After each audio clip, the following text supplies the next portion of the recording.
Muito boa noite para todo mundo que mais uma vez vai estar aqui comigo para a gente falar um pouco, para conhecer mais e melhor o grande santo da igreja, Doutor São Francisco de Sales. E por que eu estou falando sobre ele nesses dias? Porque domingo, dia 24 de janeiro, é o dia da festa litúrgica dele.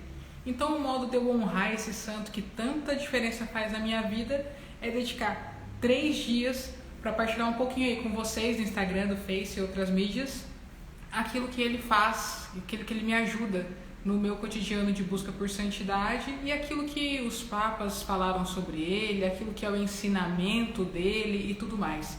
Então, por isso eu resolvi fazer lives para deixá-las salvas, para que, assim, conforme as pessoas forem se interessando pela vida de São Francisco de Sales, para que elas possam ir, então, encontrando material para conhecê-lo melhor, já que ele não é um santo assim pop, né, que é famosão, tipo o Padre Pio e outros, que, nossa, todo mundo conhece a vida. Não, é mais difícil saber sobre ele.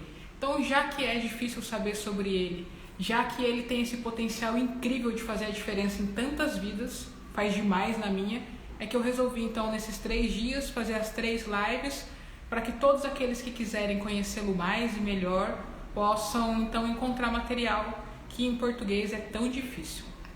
Então, ontem, né, na live anterior, vocês podem procurar aí, quem não assistiu de ontem, tem a live anterior aí publicada, eu falei sobre aquilo que os papas falaram sobre São Francisco de Sales, o que eles indicaram, né, é bom ou não é bom, realmente foi um grande santo, ensinou coisas boas, o que os papas disseram sobre ele, está na live de ontem. E também comecei a contar a história da vida dele, contei o período da infância, adolescência, tantas coisas ricas da juventude dele, né, que tanto falam aos nossos corações nos dias de hoje. E também cheguei até o momento em que ele foi ordenado sacerdote. Então, quem não ouviu a live de ontem, vale muito a pena assistir, porque é super interessante esse modo como Francisco de Sales acabou se tornando sacerdote. Então, fica aí, não vou dar spoiler, assiste, ouve a live anterior, o episódio anterior, para que você possa saber. Então, hoje a minha proposta é falar da dimensão missionária da vida de São Francisco de Sales, que ele foi um missionário muito importante para a história da igreja, apesar de não ser tão conhecido dessa forma, e também falar sobre como foi a vida dele como bispo e depois até o final, né, da vida dele, a morte, e também alguns milagres que ele realizou. O povo gosta de saber de milagre, né? Então, se der tempo no final, eu vou falar também alguns dos milagres que ele realizou em vida e outras dezenas, centenas de milagres que ele realizou depois de morto e que constam no processo de beatificação dele. Então, a gente parou onde? A região, né, lá da Savoia, onde Francisco de Sales nasceu e viveu, tinha muita proximidade com Genebra, que era a capital do calvinismo. Quando ele nasceu, Calvino tinha morrido fazia só 2, 3 anos. Então, vocês pensem que ele conviveu ali com a primeira geração daqueles que ouviram, né, a pregação de Calvino. Então, o calvinismo era algo muito forte acontecendo ali. Então, era uma realidade toda social, religiosa, que era anticatólica, que era hostil à fé católica. Então, aí o ambiente de Francisco de Sales cresceu. O calvinismo foi muito violento com a religião católica. Incendiava a igreja, apedrejava pessoas, dava pauladas, expulsou padres de muitos lugares, fechou casas religiosas. Então, era esse o clima que era vivido naquele tempo, e a cidade de Francisco de Sales era meio que o perímetro ali, limite da influência calvinista e de uma área mais católica daquela região da França. Então, esse era o momento que era vivido, essa era a situação que ali era vivida.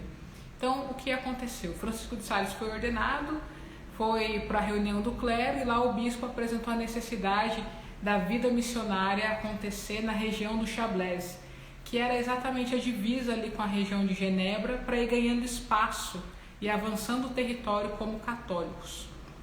E Francisco de Sales falou, né, pode deixar que eu vou, se o senhor bispo achar que posso ajudar, pode contar comigo. Então, Francisco e Luís de Sales, o primo dele, partiram para a missão. A contragosto da família de Sales, porque achou que eles iam dar vexame, né, passar vergonha vai ser escorraçado das cidades, vai voltar com o rabinho entre as pernas. Então a família era meio contra, mas mesmo assim os dois foram. Depois de uns dias que eles estavam na missão, chegou lá um servo do pai de Francisco de Sales, né, o Roland, para protegê-los, para servi-los, mas sobretudo para convencê-los a voltar para casa. E não tinha o que fizesse Francisco desistir da missão.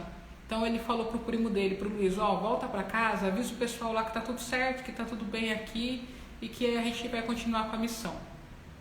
Só que as coisas não eram assim fáceis, né? Eles não podiam morar na cidade onde eles queriam evangelizar, porque existia muita violência, existia muito realmente risco físico para eles, de emboscadas e tudo mais. Então eles tiveram que morar numa fortaleza no alto de uma montanha que foi emprestada por um duque católico para que eles tivessem segurança, e lá eles ficavam a 6 quilômetros da cidade.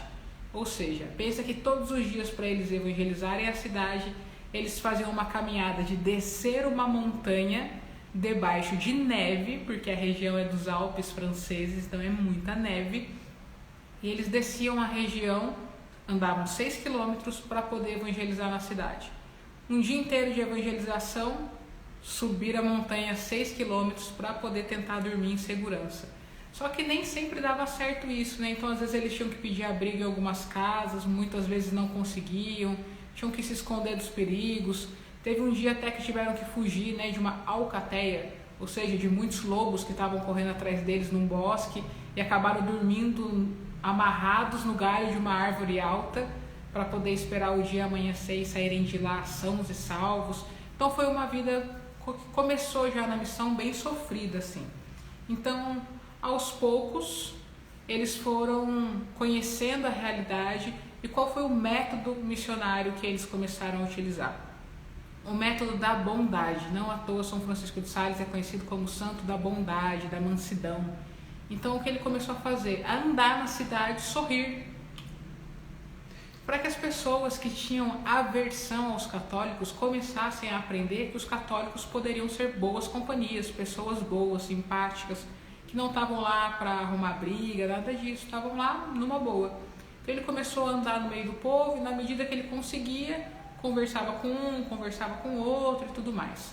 Logo ele conseguiu a autorização do responsável lá, do rei e de tudo mais, para que ele pudesse usar o espaço público da igreja, que só era usada pelos calvinistas, para começar a pregar também como representante da igreja católica. Então, imaginem só, né, depois de décadas sem presença católica, um jovem padre missionário de uns 25 anos conseguiu autorização para poder começar a pregar na região. E quem não assistiu a live anterior, vale a pena assistir, que tem a introdução sobre essa realidade toda. Mas a região do Chablais tinha cerca de 25 mil habitantes.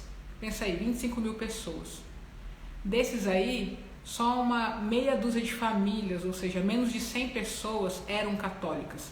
Se a gente pegar a proporção, vai dar que 0,4% da população era católica e os outros 99,6% da população eram de calvinistas hostis à fé católica.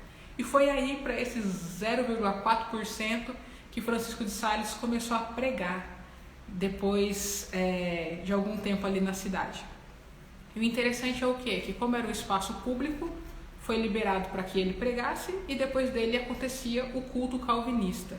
E daí a gente, com um pensamento super politicamente correto, né, e tudo mais, pode imaginar que, poxa, Francisco de Sales conseguiu espaço, agora ele vai fazer de tudo, né, para ser isentão e não vai logo entrar em ponto conflitante com os calvinistas, né, para ele poder ir aos poucos ali em banho-maria, cozinhando a coisa e evoluir na missão. Errado. O que São Francisco de Sales fez? A primeira pregação dele foi exatamente sobre qual tema?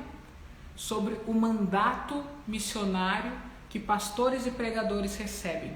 Então o que ele fez? Ele chegou lá, o primeiro argumento que ele usou, ele falou: meus irmãos, tinha só uma meia dúzia de pessoas assistindo. Ele falou: meus irmãos, eu vim aqui enviado pelo meu bispo. O meu bispo é sucessor dos apóstolos. Os apóstolos foram enviados por nosso Senhor Jesus Cristo a todos os povos para pregar o Evangelho. aquele que vai vir pregar aqui daqui a pouco, depois de mim, ele foi enviado por quem? Quem é que enviou o pastor para vir aqui pregar depois? Então já deixou aquela pulga atrás da orelha, né, das pessoas que ouviam. Meia dúzia de católicos, uns 2 ou 3 calvinistas curiosos, e essa foi a primeira semana de pregação de Francisco de Sales. E a gente pode pensar, ei, foi com o pé no peito, né, já chegou chegando, depois ele desacelerou. Não. As pregações seguintes dele tiveram os seguintes temas. Então ele já falou do mandato missionário e tudo mais, falando da sucessão apostólica. Em seguida ele falou sobre a igreja visível e invisível, né? Então igreja triunfante, igreja militante, sobre essa realidade que a gente vive, dessa comunhão da igreja. Depois ele falou sobre a presença real de Jesus na Eucaristia. Depois ele abordou a temática da relação que existe entre a fé e as obras sendo necessários para a salvação, que é algo que os calvinistas negavam, né? A necessidade das obras. Depois ele falou sobre o número dos sacramentos. Lembra aí, historicamente, Francisco de Sales, no comecinho do século XVII, trabalhando ali em seguida do que foi o Concílio de Trento, que foi onde foram definidos os 7 sacramentos. Então, em seguida, ele já chegou falando para os calvinistas o número dos sacramentos.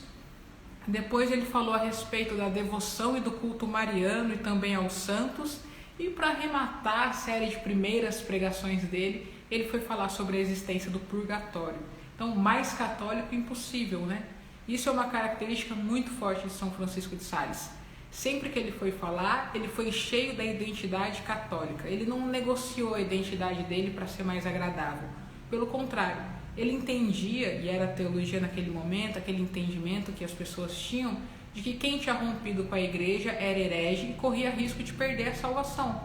Então, por isso ele queria colaborar para que cada vez mais pessoas voltassem para a igreja católica, entendendo que aí era o lugar da salvação delas. Por isso ele não media palavras, esforços, por isso ele fazia pregações profundas e muito claras, porque assim ele poderia iluminar o intelecto dos irmãos para que aderissem à verdade que está na igreja católica sendo pregada há milênios, né? Então por isso ele já chegou com todo esse conteúdo tão católico e tão esclarecedor. E aos poucos, né, começou a encher mais gente na igrejinha, mais gente queria ouvir, ele fala bonito, mas mesmo assim ainda era pouca gente que ia. Então qual foi uma outra estratégia que ele usou? Ele começou a tentar falar com as pessoas mais influentes, com as pessoas mais cabeça da sociedade, porque ele sabia que na medida que ele influenciasse um político, um nobre, um advogado, alguém admirado, ele conseguiria que outras pessoas também fossem se despertando para a realidade católica e voltando para a igreja. Então ele começou a ir fazendo todo esse trabalho. Mas em paralelo a isso, ele começou a visitar as pequenas vilas e começar a fazer pequenas visitinhas. Então aqui fala com 2, 3 pessoas, ali com mais meia dúzia, tentando sempre ter esse trato amistoso, essa amizade, essa mansidão, esse carinho, essa atenção, esse respeito, para que então aquilo que ele falasse pudesse ser acolhido, ou ao menos escutado de boa vontade pelas pessoas. Então esse foi o começo da missão de Francisco de Sales. Só que ele foi percebendo algumas realidades, que era difícil um calvinista parar na rua, falar com ele e aderir, concordar com aquilo que ele estava dizendo. Era uma realidade de uma sociedade que professava uma religião, então era difícil mudar a religião do nada. Então o que ele fez? Ele recebeu uma sugestão que ele aceitou, ele começou a escrever pequenos panfletos, folhetinhos, onde ele explicava as verdades da fé católica. Então ele deixava lá tudo explicadinho, aquilo que é a fé católica. E todos os dias de noite ele passava por debaixo das portas e pregar em alguns lugares que fossem mais estratégicos, alguns comércios. Porque ele entendia o quê? A pessoa recebe um papel na casa dela, ela vai ler tranquilamente, ela não vai ler cheia de ressalva, vai achar que eu estou concordando, o que vão pensar de mim. Não, ela está tranquila na casa dela, ela vai ler, ela vai ter aquilo em mãos, vai poder ler outras vezes, vai poder refletir sobre aquilo. Então esse foi um método dele de evangelização, que fez com que aos poucos a realidade da doutrina católica, do ensinamento católico, fosse chegando ao coração, à mente das famílias, e elas pudessem então, refletindo, aos poucos irem mudando de ideia. E essa atitude dele rendeu para ele o título de padroeiro dos jornalistas, porque ele entregava o informativo de fé católica todos os dias debaixo das portas. Então isso aí foi um apostolado dele que começou a dar muito certo. Então isso aí foi uma parte da vida missionária dele ali que começou a abrir caminhos. Em paralelo a isso, conforme ele foi sentindo espaço, interesse das pessoas, ele começou a ir para as praças públicas, onde tinha os mercados, o comércio, botar um caixote, subir em cima e pregar a plenos pulmões, porque ele entendia que era importante que todo o povo ali reunido pudesse ter acesso àquilo que era a verdade católica. Então ele também se tornou um pregador de praça pública. E na medida que ele ia pregando, as pessoas iam ouvindo, elas iam falando, mas parece que tem razão isso aí, hein? Acho que faz sentido uma coisa dessa. E vocês devem se lembrar, contei ontem, né? A profissão dele era advogado e foi um excelente aluno, né? Tinha uma oratória incrível, assim, uma retórica muito boa. Então quando ele se punha para pregar em praça pública, era tipo showtime, o cara mandando bem demais. E começou então a ter mais interesse das pessoas e abertura para a fé católica. Só que uma coisa que é interessante é dois fatos desse momento dele de pregador em praça pública, né? O primeiro é que conforme ele viu que as pessoas estavam interessadas em conhecer a fé católica, o que ele fez? Ele propôs um desafio, era moda naquela época, né? Uma disputa, que viesse então um pregador calvinista para discutir com ele. O povo dá um tema, eu falo a parte católica, você defende o calvinismo. O povo vai ouvir as duas defesas e decide o que eles acham que é melhor para eles, com quem eles concordam. Então ele começou a propor disputas públicas. Mas o que aconteceu? Na hora H de chegar para a disputa, os calvinistas desistiam, porque ficavam com medo do vexame que iam passar discutindo com Francisco de Sales, que além de ter o conhecimento profundo da verdade, um bom embasamento teológico, era muito bom na forma como explicava as coisas. E conforme os calvinistas foram desistindo das disputas teológicas com ele em praça pública, o povo falava, uai, mas o pastor é tão seguro lá no culto, é tão bom, por que ele está com medo? Será que o que ele fala não é verdade? Será que ele não está tão certo assim? E as pessoas começaram a dar mais ouvidos para Francisco de Sales e aos poucos foram concordando mais com eles. E uma outra coisa que aconteceu também foi o seguinte, como foi promessa bíblica, né? Na medida que pregarem, os sinais vão acompanhar as pregações, né, os prodígios, para que então a fé das pessoas possa crescer. E na medida que Francisco de Sales começou a pregar e a pregação tomar um volume maior de atingir mais pessoas, ele também começou a fazer alguns milagrinhos, alguns portentos que Deus dava a graça de tê-lo, né, ali como instrumento. Então um que é famoso, e eu tive lá na cidade, tem até a plaquinha até hoje na casa da pessoa onde aconteceu esse milagre, que é o seguinte: Francisco de Sales estava andando na rua, então imagina um padrezinho andando, um missionário, e veio uma mulher chorando com uma criança morta no colo, e ela se jogou aos pés dele e falou, pelo amor de Deus, se você é um homem de Deus, me ajuda, o meu filho nasceu, já está fazendo quase uma semana, e ele morreu, e ele não foi batizado, o meu filho vai para o inferno. E essa mulher, ela não tinha tido coragem de enterrar o filho dela, ela ficou com o cadáver do bebezinho dias na casa dela, pela falta de coragem de enterrar um filho e saber que ele iria para o inferno. E ela se jogou aos pés de Francisco de Sales ali, chorando muito, pedindo ajuda para ele. O que você vai fazer diante de uma mãe com um filho morto nos braços? Ele se ajoelhou junto dela e pediu que Deus tivesse misericórdia, que Deus manifestasse compaixão por aquela mãe. E nessa hora, o que foi que aconteceu? A criança voltou à vida depois de alguns dias morta. E na hora que a mãe viu aquilo, ela, meu Deus, né? Como foi acreditar numa coisa dessa? Mas ela estava vendo ali, ela prometeu que ela voltaria, ela se tornaria católica e também toda a família dela voltaria para a igreja católica por causa daquele milagre. O que ela mais queria era o batismo do filho dela. Daí o bebê foi batizado. Muitas pessoas foram visitar a família para poder ver se era verdade aquilo mesmo. Essas pessoas também se converteram à fé católica e depois de 2 dias, hein? Então tempo certinho de ressuscitar e as pessoas verem o milagre. O que aconteceu? O bebê morreu de novo. mas a família já tinha se convertido e visto que o que Francisco de Sales pregava era confirmado pelo poder de Deus. Então, aí foi acontecendo uma série de milagres e realidades assim que iam confirmando a pregação dele. Em paralelo a isso, então, foi acontecendo várias conversões pelas pregações, pelo modo como ele tratava as pessoas. E o que os calvinistas achavam estranho? Que os missionários que tinham passado por lá antes, aqueles que os calvinistas expulsaram depois, a paulada, a pedrada, a cusparadas, eles chegavam para pregar, para falar com as pessoas, e eles chegavam exortando: seus hereges, vocês vão para o inferno, raça de víbora, vocês não prestam. Então isso, lógico, gerava conflito. E Francisco de Sales chegou para pregar lá como? Amados irmãos e irmãs, caríssimos irmãos, cheio de afeto, cheio de coração ali, querendo de fato a conversão dessas pessoas. Por isso ele passou então a ser tão ouvido. As pessoas se sentiam amadas por ele e no amor davam ouvido àquilo que ele dizia, e porque o que ele dizia era a verdade, as pessoas acabavam aderindo e se convertendo. Então, com um pouco de tempo ali na região, já tinha uma pequena assembleia católica, pessoas que voltaram à igreja, que estavam ali junto dele. Então, depois de 60 anos, pensa aí, 6 décadas, sem que acontecesse uma missa naquela localidade, São Francisco de Sales pôde organizar uma missa de Natal. Então imagina, 60 anos sem missa. Tinha pessoas que tinham nascido e morrido sem nunca ter tido a oportunidade de participar de uma missa. Tinha gente que tinha nascido e falou: meu pai nunca teve chance de saber o que é uma missa. Só o vô, o bisavô tinha ido numa missa.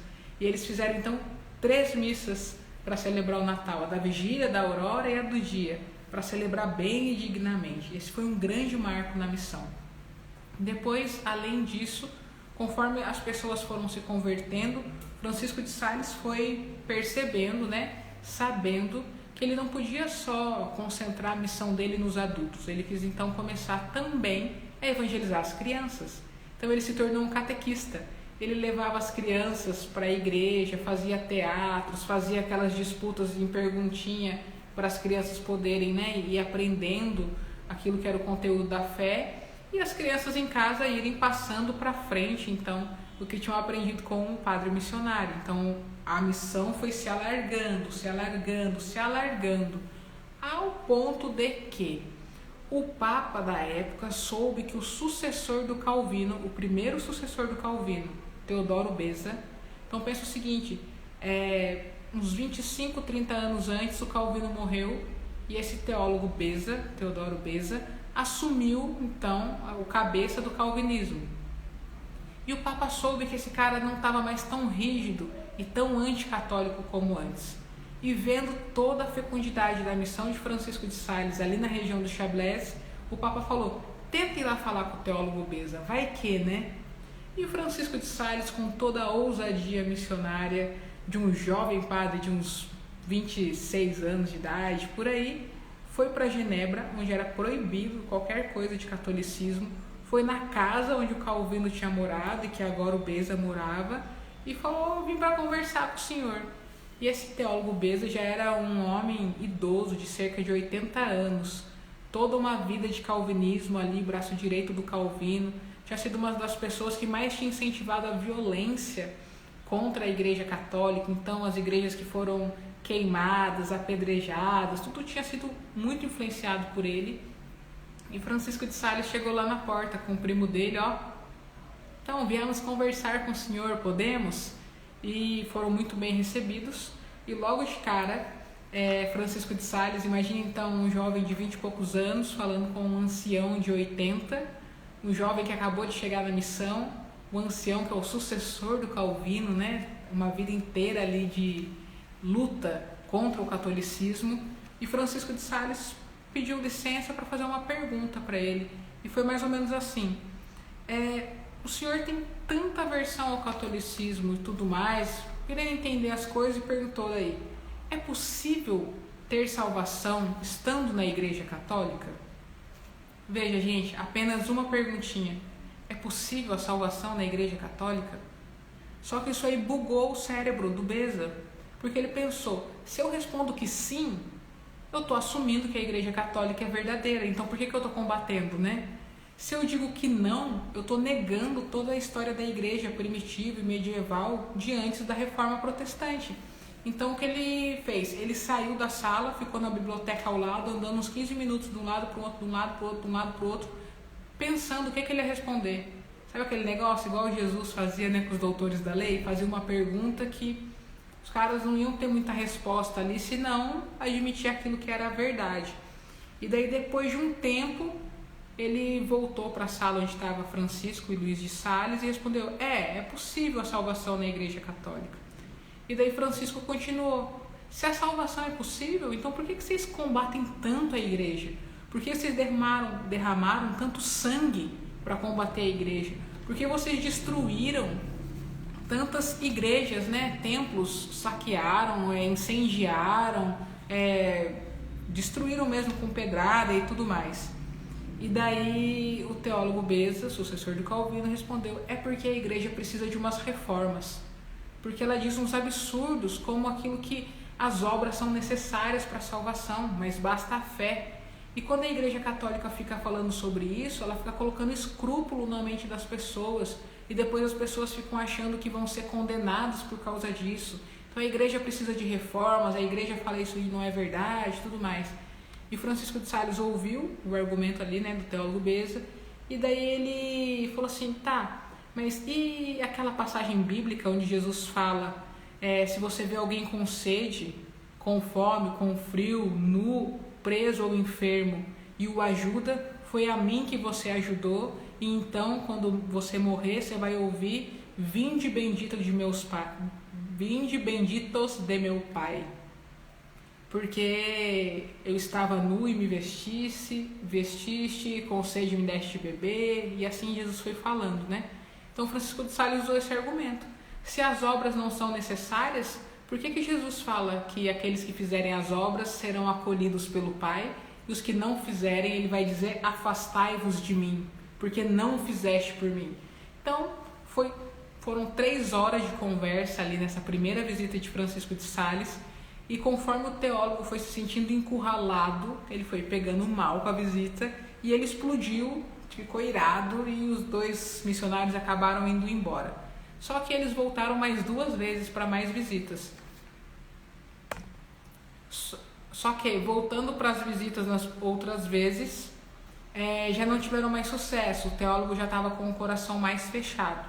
Mas a última visita que eles fizeram foi em nome do Papa, que o Papa estava oferecendo toda uma estabilidade de vida para se o teólogo Beza quisesse se converter ao catolicismo, porque estava rodando essa conversa já, que ele estava bem propenso a se converter. Só que o que acontecia, né? Se ele se convertesse, ele ia jogar fora toda a história de vida dele, como sucessor do Calvino, lutando pelo calvinismo.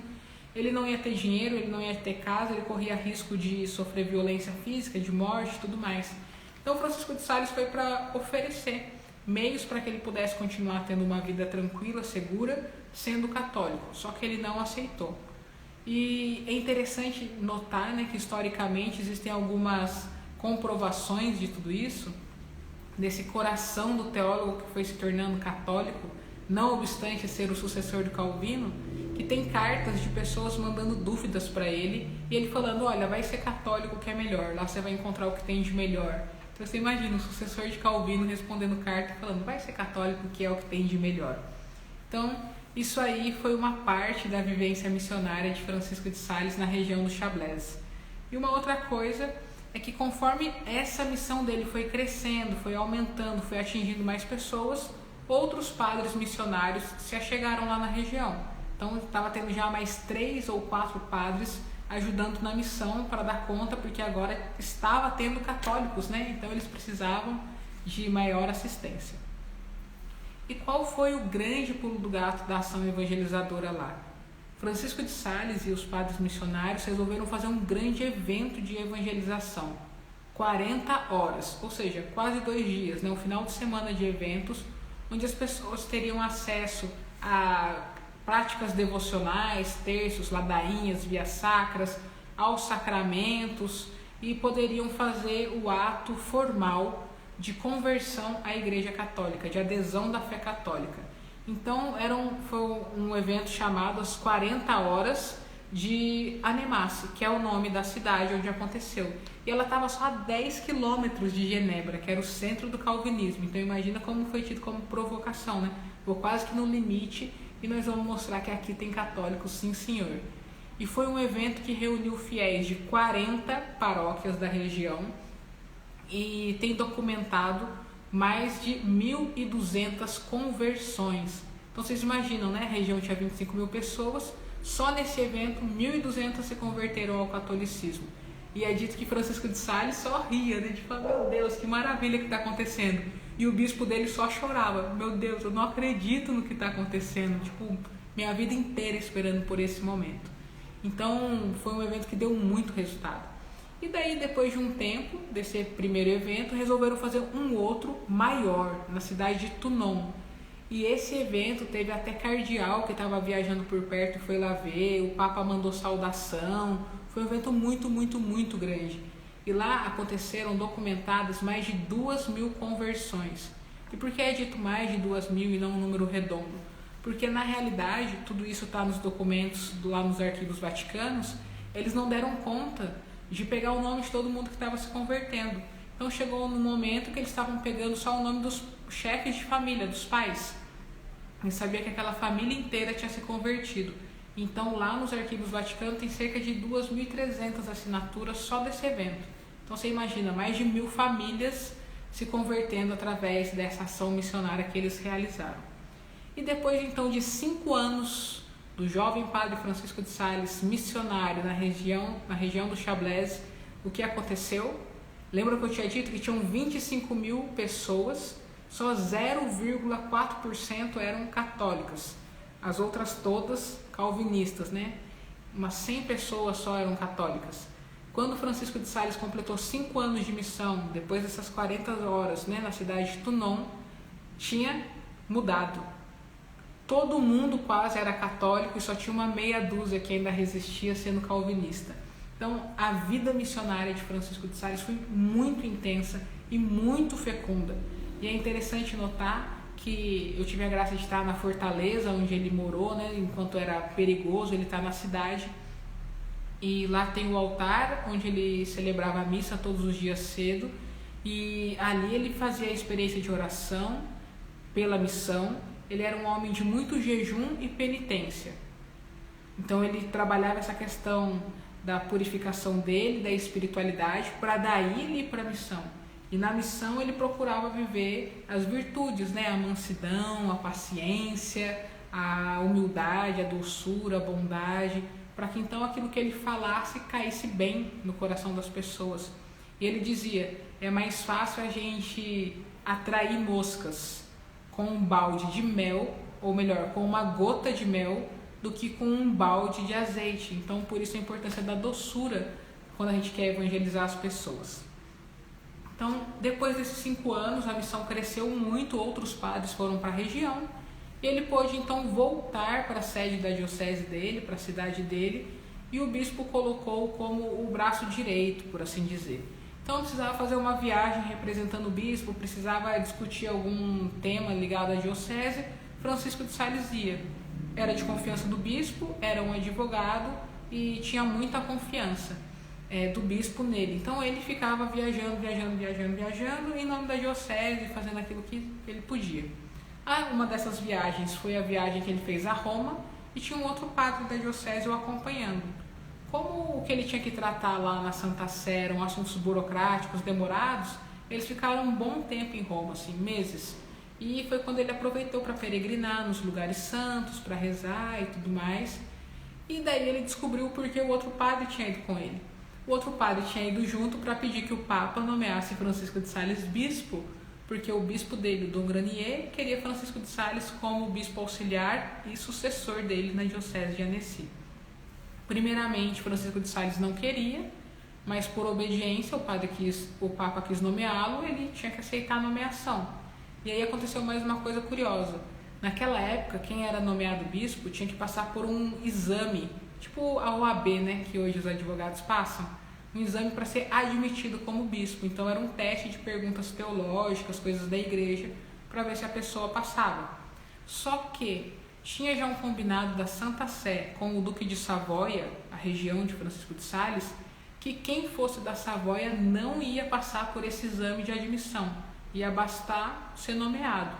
E daí Francisco de Sales ficou naquela, né? Se eu aceito passar pelo exame da admissão, eu estou indo contra o meu soberano civil. Se eu não aceito, eu estou indo contra o Papa. Daí o Papa falou para ele, não esquenta não. O exame de admissão não é para você ser admitido, é só para a gente ter a alegria de te ouvir, porque tanta gente fala bem das suas pregações que a gente está querendo te ouvir. Então lá foi Francisco de Sales para essa provinha de admissão e vejam os números, né, que eu tenho aqui. Tinham 8 cardeais na banca examinadora, 20 arcebispos, bispos e superiores gerais das congregações. Dentre as pessoas que estavam ali para fazer as perguntas, estava o cardeal Roberto Bellarmino. São Roberto Bellarmino foi uma das pessoas que estava lá para questioná-lo.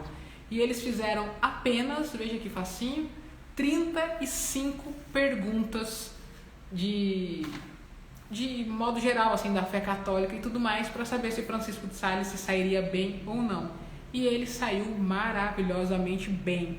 Todo mundo, né, esses 8 cardeais, 20 arcebispos, bispos, superiores gerais e tudo, ficaram encantados, ficaram assim, uau, ele foi genial nas 35 respostas.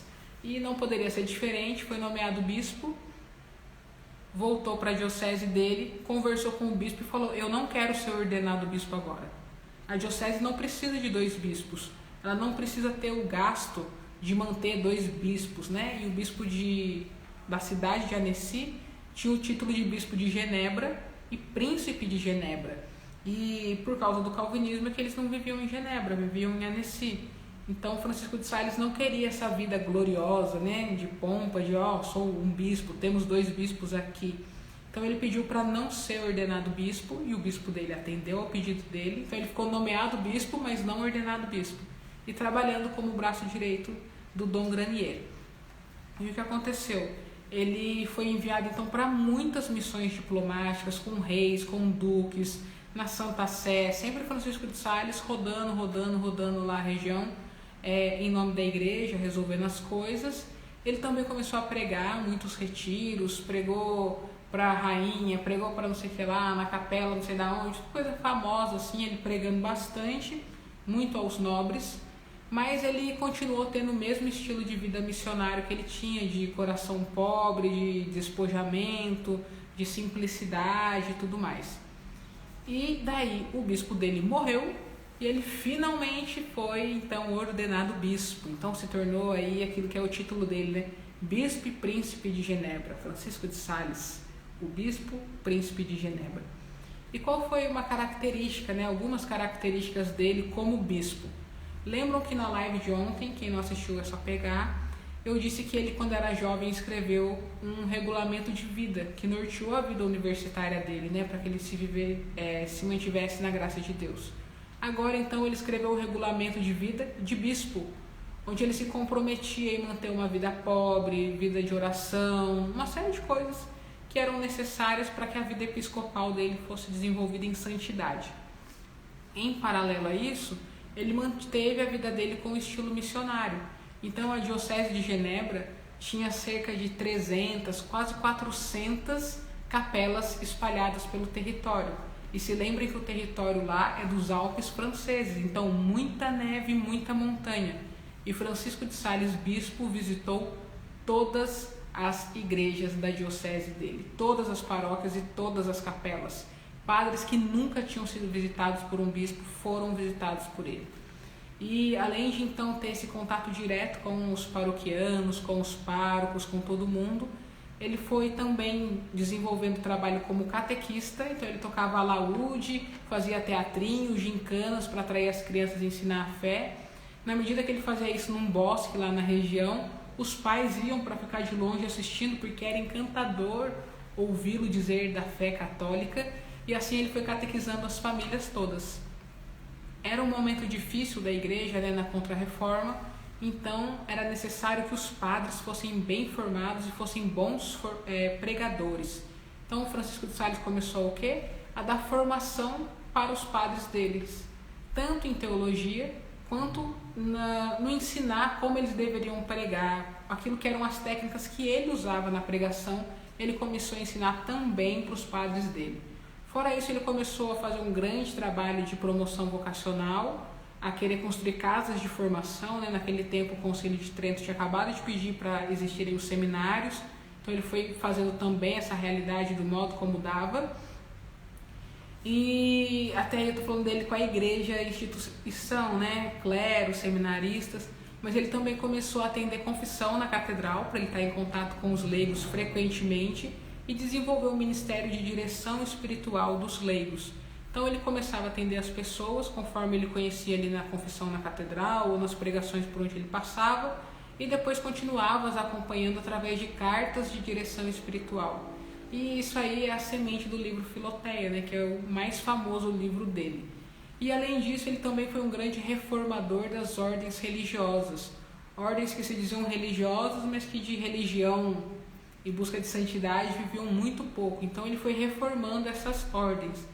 E nesse caminho, ele percebeu que tinha algumas mulheres que queriam muito dar a vida para Deus, na consagração da vida buscarem a santidade, mas não podiam entrar nas outras ordens, porque não tinham saúde, porque já tinham sido casados, porque tinham alguma dificuldade. Então o que ele fez? Ele se juntou com Santa Joana de Chantal, mãe de família, viúva, sobrinha de um padre, filha de um senador ou prefeito de uma cidade, coisa assim, que tinha o ouvido pregando durante uma quaresma e se tornado filho espiritual dele, e eles juntos fundaram então a Ordem da Visitação, onde essas mulheres que não eram aceitas ou não tinham condições de estar na vida religiosa em outros lugares, podiam então dar a vida na consagração ali para Deus, através da busca da perfeição nas mínimas coisas, que é a espiritualidade de São Francisco de Sales, amar a Deus no cotidiano, no pequeno, e aí então permitir que Deus faça a obra de santificação no próprio coração. E uma coisa curiosa, né, de São Francisco de Sales, eu coloquei no Instagram nas imagens, né, falando que ele é o padroeiro dos surdos. Você fala, meu Deus, mas um santo que escuta, que fala, por que ele é padroeiro dos surdos? Porque quando ele já era, se eu não me engano, bispo, chegaram até ele levando um surdo mudo e pediram para que ele evangelizasse esse rapaz, e que esse rapaz depois queria se confessar, queria ser católico e tudo mais. Então Francisco de Sales desenvolveu todo um método de comunicação para que ele pudesse transmitir a fé católica para este surdo mudo e que pudesse atendê-lo em confissão e acompanhar a vida espiritual dele. Então por isso São Francisco de Sales é o patrono dos surdos mudos. Então mais uma coisa interessante. Em 1622, então quase fazendo 400 anos, Francisco de Sales ainda não era velho, né? Ele nasceu em 1567, mas já estava com a saúde bem debilitada mesmo, assim, estava ficando mal. Mas ele não diminuiu o ritmo dele por causa disso, então ele continuava viajando muito para missões diplomáticas em nome do duque, para conversar com o rei, para ir para a Santa Sé, para evangelizar, para pregar, uma vida muito intensa. E a saúde dele foi definhando ainda mais com tudo isso. Até que então, no final do ano de 1622, ele foi fazer uma viagem para poder ajudar uma congregação que estava com problema, para poder representar alguns nobres numa outra conversa e tudo mais. Passou pelo Mosteiro da Visitação, onde Santa Joana de Chantal estava, puderam conversar e tudo mais. Quando ele chegou na cidade de Lyon, voltando já ali para a necessidade dele, né, voltando para casa, ele precisou abençoar uma cruz que estava ao ar livre de uma capela. Só que não era um ar muito livre, era um ar de neve. Fazia muito frio, nevava demais, e ele foi para o relento para poder fazer a bênção desse cruzeiro. E depois dele ter abençoado essa cruz, ele começou a sentir muita dor de cabeça, a passar mal, e a partir desse dia a saúde dele foi definhando, até que ele teve uma hemorragia cerebral. Ficou muito mal, tentaram vários tratamentos para que ele melhorasse, tratamentos dolorosos. Imagina, em 1622, não era muito com anestesia, com jeitinho as coisas, né? e ele acabou não resistindo e morreu na cidade de Lyon. Então o pessoal de Lyon não quis enviar São Francisco de Sales para ser enterrado inteiramente em Annecy, cidade onde ele viveu a vida toda dele praticamente. Então o coração de São Francisco de Sales se mantém no Mosteiro da Visitação de Lyon. O resto do corpo dele foi para Annecy, para que ele pudesse ser enterrado lá. Uma coisa muito interessante, né? Eu acho interessantíssima, é uma curiosidade que as pessoas também gostam de saber. Quando ele foi então ser enterrado, foram ver o corpo dele, perceberam que o fígado dele estava todo uma pedra só. E a que se deveu, né, essa mudança da substância do fígado dele? Que ele era um homem colérico, temperamento inflamado, queria matar. Só que ele se santificou, se tornando o que hoje é conhecido como o santo da mansidão, porque ele continha toda a ira dele, então jogava tudo pro fígado, e por fora ele era só sorriso, paciência, bondade, mansidão, carinho com as pessoas. Então o fígado dele se tornou uma pedra, de tanto esforço que ele fez durante a vida para se controlar. Tem uma situação que foram dizer para ele: mas você não vai ficar bravo com isso, olha o que está acontecendo. Ele falou: olha, uma virtude que eu demorei décadas para tentar conquistar, eu não vou deixar que se perca por um fato como esse. E uma outra coisa interessante é que a mesa de trabalho dele, depois que ele morreu, foram ver o tampo embaixo, ela tinha a marca das unhas dele, porque daqui para cima, né, o que as pessoas viam, ele estava manso, humilde, acolhendo bem as pessoas. E o ímpeto dele de ira, ele gastava arranhando a mesa por baixo. Então era aí que ele extravasava a ira dele. E uma coisa que é o mais curioso, talvez, de tudo, é que as pessoas vendo então que o fígado dele tinha virado uma pedra, o que eles fizeram? Moeram essa pedra em uns 600 pedacinhos, e então na França toda começou a ter a relíquia do fígado de São Francisco de Sales, porque a fama de santidade dele já era grande desde quando ele estava vivo ainda. Então, cheio das relíquias do fígado de Francisco de Sales em Pedrenido. Então ele foi para Annecy, foi enterrado lá, e depois que ele já estava morto, a fama de santidade dele começou a crescer demais. E aponta assim, tem alguns milagres, eu vou tentar contar amanhã, porque acho que hoje não vai dar tempo, mas só para vocês terem noção um pouco dos números. Eu contei milagre que ele realizou em vida, mas para canonização contam os milagres feitos depois de morto, né, pela intercessão dele. Então, no processo dele de canonização e beatificação, consta o seguinte: vou falar só alguns tópicos, tem muitos outros, mas daí ia ficar muita coisa. Apenas 37 ressurreições, ou seja, pessoas que estavam mortas, há alguns dias comprovadamente mortas, e quando parentes e amigos fizeram novena, pediram a intercessão de Francisco de Sales, essas pessoas voltaram a viver, tipo Lázaro. Então pensa aí, ele fez isso uma vez? Não.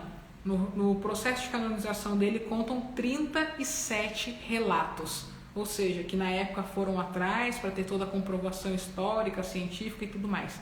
37 ressurreições, pensa aí.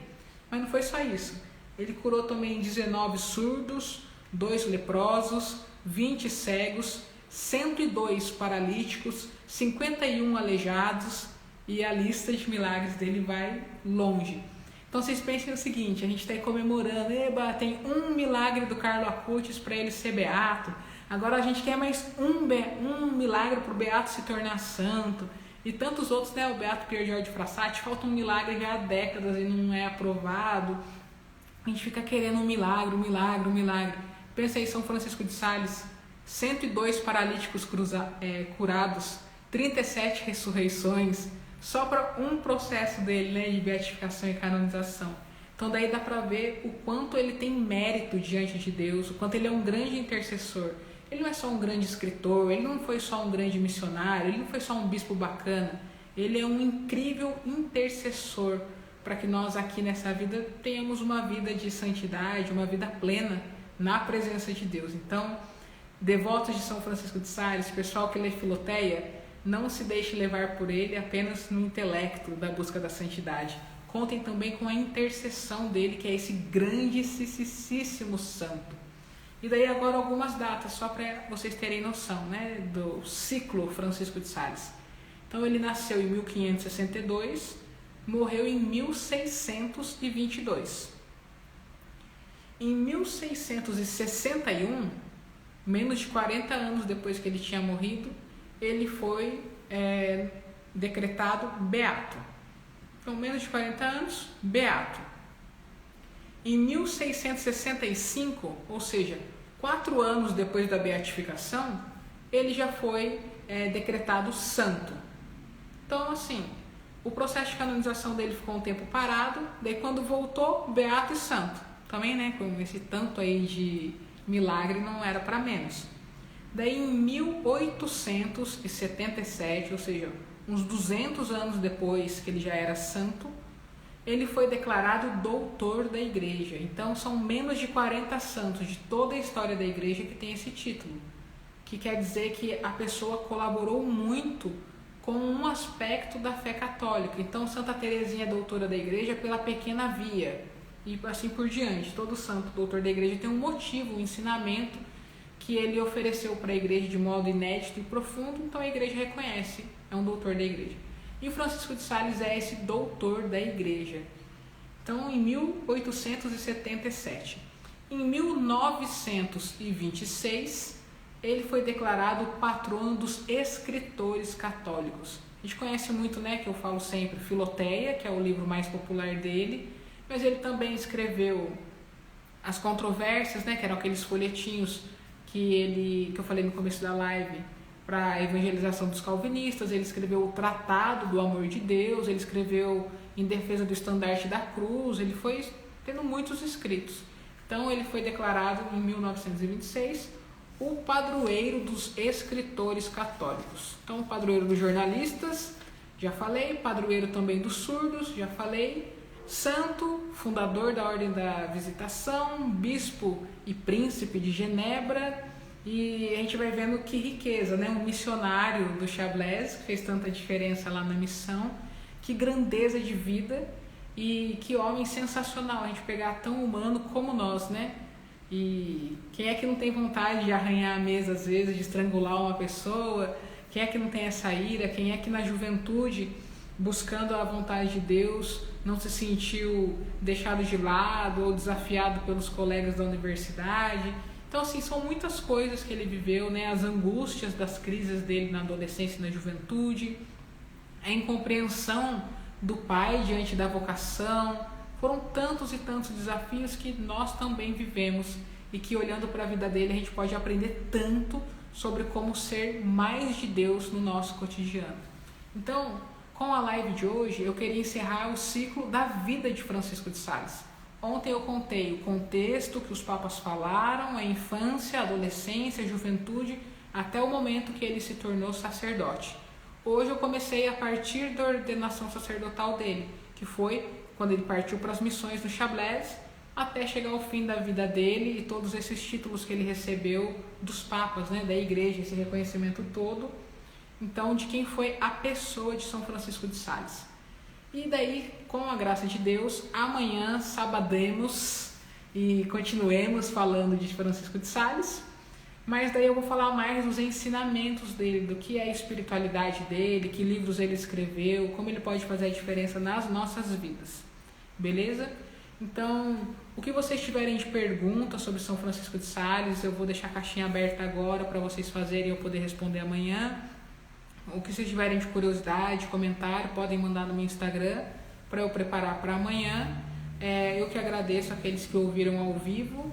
Eu espero que eu fiz, né, live para que pudesse, quem quiser assistir agora, interagir, estamos aí junto, mas sobretudo para que fique gravada, para que outras pessoas em outros momentos, não só do dia, mas dos meses e dos anos, possam encontrar um conteúdo esclarecedor sobre São Francisco de Sales, esse cara sensacional, esse santo incrível e tão pouco conhecido aqui no Brasil. Última coisa, né, que eu não falei de Francisco de Sales e que talvez seja o mais importante, e eu vi a carinha da Thalita aqui no Facebook, daí eu lembrei, ele é o padroeiro da congregação fundada por São João Bosco, né, Sociedade de São Francisco de Sales. Então, Dom Bosco viu em Francisco de Sales o modelo de mansidão e de evangelização que ele queria e precisava ter para que ele pudesse desenvolver a missão que Deus estava confiando para ele. Então, por isso, São Francisco de Sales é o padroeiro da congregação fundada por Dom Bosco, que leva o nome de Salesianos para quase 200 países do mundo. Então, era isso que eu queria partilhar com vocês hoje. Então, divulguem a live, gente, mande para as pessoas conhecerem a história de Francisco de Sales. Não é para mandar para, porque a TT falou. Não, é porque ninguém fala de Francisco de Sales. Então, se só eu estou falando, manda a minha, não por mim, mas pelo grande santo que ele é e que a gente vai celebrar, se Deus quiser, domingo, dia 24 de janeiro. Então, agradeço a companhia de vocês, o incentivo do pessoal que comenta aí agradecendo, que manifesta, né, a surpresa diante dos fatos. Meu Deus, 37 ressurreições, nossa, ele fez isso, ó. Então, obrigado por todo mundo que esteve aí junto, e se Deus quiser, então, amanhã às 22 horas nós sabadaremos aqui juntos, encerrando a nossa preparação para a festa de São Francisco de Sales. Beleza, pessoal? Então, não poderia encerrar diferente do que dizendo: São Francisco de Sales, rogai por nós. Até amanhã, pessoal.